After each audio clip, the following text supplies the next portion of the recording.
Hey, what's up, guys? Pet Man Matt Morrow, Carolina Varsity. We're going to take a look at a big game here in Charlotte.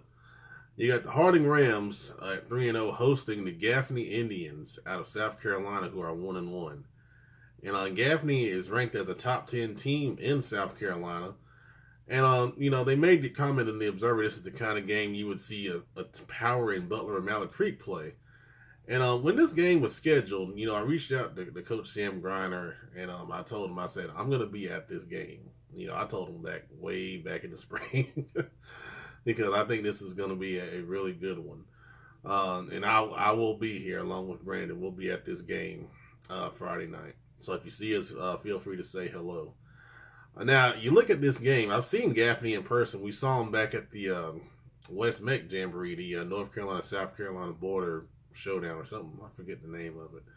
But Gaffney took on West Meck and pretty much dominated them. And the big thing that stood out about Gaffney were really two things.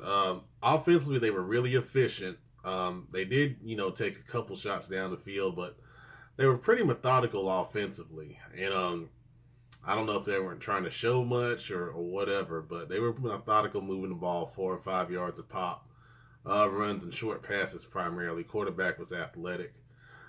Defensively, the thing that stood about them was their defensive line. I think they had about 7 or 8 sacks in that scrimmage, and they couldn't move them up front. They got off the ball really well, so that's going to be a challenge for Harding. Is trying to neutralize that defensive line so they'll be able to make room for, of course, Rivers Crouch to run the football. And that's where the Harding bread and butter is offensively. Raheem Murphy can make some plays from the quarterback position. And they're starting to develop some guys off of Crouch that can hurt you as well. But those two guys are the ones that make it go for Harding. Defensively, Harding can't give up the big plays. They keep everything in front of them. They tackle well. They're going to be in this game. And I said it, a little bit in the best of last video, but this is a big game for Harding just to get some validation. They are 3-0. They ended last year on a good run, got in the playoffs.